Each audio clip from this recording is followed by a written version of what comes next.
Aujourd'hui je vais vous présenter la monture au verron manié avec une godille. La godille, c'est cette petite pièce là. Vous avez un petit cercle en plastique devant et puis une tige en plomb qui est creusée avec deux petites agrafes en général pour venir tenir le verron dessus. L'intérêt du disque, c'est que vous avez l'eau qui appuie dessus et que votre monture elle est capable de nager. Déjà elle nage toute seule et elle est capable de nager dans assez peu d'eau. Ça c'est assez intéressant pour la rivière qu'on va pêcher aujourd'hui qui a pas beaucoup d'eau quoi. Alors pour ça il vous faut une aiguille à locher, une godille, un hameçon et moi je rajoute en plus un petit bout de gaine style tube dentier emmêleur. Ça c'est pour rallonger un peu, vous allez voir, pour éviter que mon verron se torde. Alors dans un premier temps, hop, on enfile la godille sur le fil. Voilà. Ensuite, je mets mon petit bout de gaine. C'est pas obligatoire, mais moi je trouve que ça va vachement mieux avec ça. Hop. Ensuite vient la phase de l'enfilage du verron. Alors, les verrons en plus ça se conserve bien même dans pas beaucoup d'eau. Donc voilà, je mets ça dans un petit pot et puis j'ai mon stock de verrons pour ma partie de pêche. Voilà, j'en ai un peu plus à la voiture et je fais le plein si besoin. Bon, ça sert à rien de prendre des trop gros verrons, moi je préfère des petits. Bon là en l'occurrence ils sont assez jolis quand même.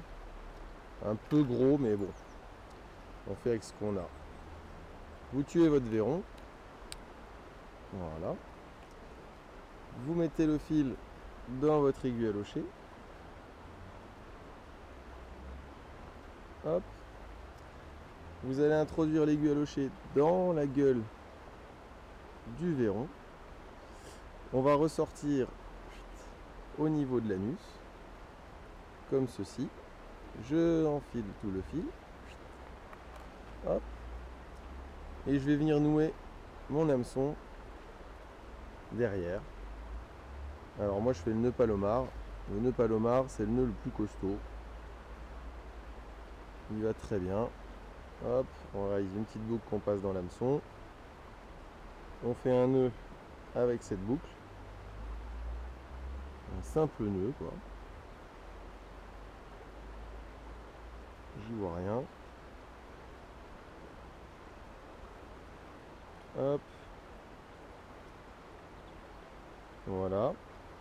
Une fois que vous avez obtenu cette boucle, vous repassez l'hameçon dans la boucle. Hop. Et on va venir serrer le nœud. On humidifie un peu. Hop. Et on vient serrer. Voilà. Je recoupe l'excédent de fil. Pas se tromper, pas couper le mauvais bout. Hop. Ensuite, je vais venir disposer mon verron sur ma monture. Je lui rentre la petite gaine dans la bouche. Et ensuite, la godille. Avec la godille, je vais venir pousser la gaine. Alors voilà, on peut faire ça un petit peu doucement. Le but, c'est pas de flinguer votre verron. Celui-là, il veut pas trop rentrer. Hein. Mais il va y aller. Hop. On va l'enfiler jusqu'au bout de la monture, comme ceci. Et je vais venir écraser les deux petits hameçons dans la tête du verron. Ok. Il y avait un petit verre dans le ventre. Hop. Je fais coulisser mon fil à l'intérieur du verron.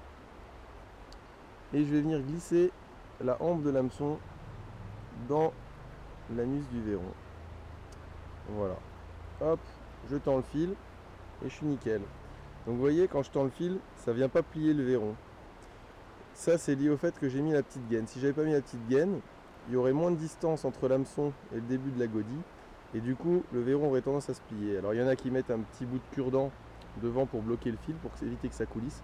Mais quand on s'accroche ou quand on fait un poisson, ça coulisse toujours et le verron se déchire. Voilà un peu la monture. Puis maintenant on va la mettre à l'eau et on va voir comment ça nage.